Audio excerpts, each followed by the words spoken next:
বৃহস্পতিবার সকালে ছুটিতে গ্রামের বাড়িতে যাওয়ার কথা ছিল সোহানুজ্জামান নয়নের। সব প্রস্তুতি শেষ করেই রাতেই ব্যাগ গুছিয়ে রেখেছিলেন নয়ন। কিন্তু মধ্যরাতে পরে ডাক, সচিবালয়ে আগুন লেগেছে। সেই ডাকে সাড়া দিয়ে ঘুম থেকে উঠে যোগ দিয়েছিলেন পেশাগত দায়িত্ব পালনে। সেখানে সচিবালয়ের আগুন নেবানোর আগেই নেবে যায় নয়নের জীবন প্রদীপ। পরে তার নিথর দেহ কফিনবন্দি হয়ে বৃহস্পতিবারেই পৌঁছে তার গ্রামের বাড়িতে। ছেলেকে হারিয়ে বুক চাপড়ে কাঁদতে থাকেন মা নার্গিস বেগম, বাবা আখতারুজ্জামান, একমাত্র বোন ও প্রতিবেশীদের আহাজারিতে রাতের নির্জনতায় নেমে আসে শোকের আবহ। বৃহস্পতিবার ২৬শে ডিসেম্বর রাত ৯টা ৩৬ ঢাকা থেকে অ্যাম্বুলেন্সে করে রংপুরের মিঠাপুকুরে গ্রামের সীমানায় পৌঁছালে নির্জনতা ভেঙে অ্যাম্বুলেন্সের পিছু ছুটে আসে হাজারো মানুষ।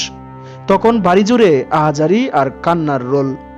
ফায়ার সার্ভিস কর্মীরা অ্যাম্বুলেন্স থেকে মরদেহ নামানোর পর তাকে দেখে কান্নায় ভেঙে পড়েন অনেকেই। পরে কফিনে ফুল দিয়ে শ্রদ্ধা জানানো হয়। এরপর ফায়ার সার্ভিসের পক্ষ থেকে দেওয়া হয় গার্ড অব অনার। রাত 10:30টার দিকে বাড়ির পাশে একটি মাঠে অনুষ্ঠিত হয় নামাজের জানাজা। এরপর বাড়ি থেকে একটু দূরে পারিবারিক কবরস্থানে জেঠাই মার খবরের পাশে দাফন করা হয় ফায়ার ফাইটার নয়নকে। বুধবার দিনগত রাত 1টা 52 সচিবালয়ের 7 নম্বর ভবনে আগুন নেবানোর ইউনিটে ছিলেন নয়ন। অপারেশনের কাজ চালানোর সময় ফায়ার ফাইটার সোহানুজ্জামান নয়ন ডেলিভারি হুজ নিয়ে সচিবালয়ের মেইন গেটের সামনে রাস্তা পারাপার হচ্ছিলেন। এ সময় গুলিস্তান 0 পয়েন্ট থেকে কাউরান বাজারগামী একটি ট্রাক দ্রুত ও বেপরোয়া গতিতে ফায়ার ফাইটার নয়নকে চাপা দেয়। এতে তার মাথাসহ শরীরের বিভিন্ন স্থানে গুরুতর আঘাত লাগে।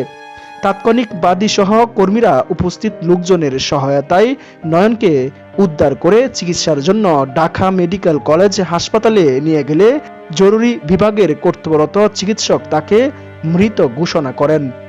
তার গ্রামের বাড়ি মিঠাপুকুর উপজেলার বড়বালা ইউনিয়নের চরান আটপুনিয়া গ্রামে। তিনি কৃষক আখতারুজ্জামানের ছেলে।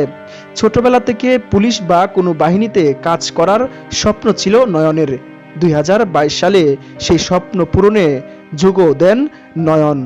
২০১৬ সালে চরান দ্বিমুখী উচ্চ বিদ্যালয় থেকে নয়ন এইচএসসি ও ২০১৮ সালে চরান ডিগ্রি কলেজ থেকে এইচএসসি পাশ করার পর ওই কলেজে ডিগ্রি কোর্সে ভর্তি হন নয়ন। এরপর ফায়ার সার্ভিসে যোগ দেন। নয়নের মূল কর্মস্থল ছিল সিলেটের বিশ্বনাথ ফায়ার স্টেশনে। দক্ষ ও সাহসী ফায়ার ফাইটার হিসেবে অল্প সময়ের মধ্যে সবার কাছে পরিচিত হওয়ায় সেখান থেকে তাকে ঢাকার তেজগাঁও ও ফায়ার স্টেশনে সংযুক্ত করা হয়েছিল। নিহত নয়নের বাবা আখতারুজ্জামান জানান, নয়নের অনেক স্বপ্ন ছিল এই চাকরিকে ঘিরে। চাকরির পাশাপাশি প্রমোশনের জন্য পড়াশোনাও চালিয়ে গিয়েছিল নয়ন। মিঠাপুকুরের চরান ডিগ্রি কলেজ থেকে এবছর বিএ ফাইনাল পরীক্ষা দিয়েছিলেন। এখন ছেলে আমার ফল প্রত্যাশী ছিল।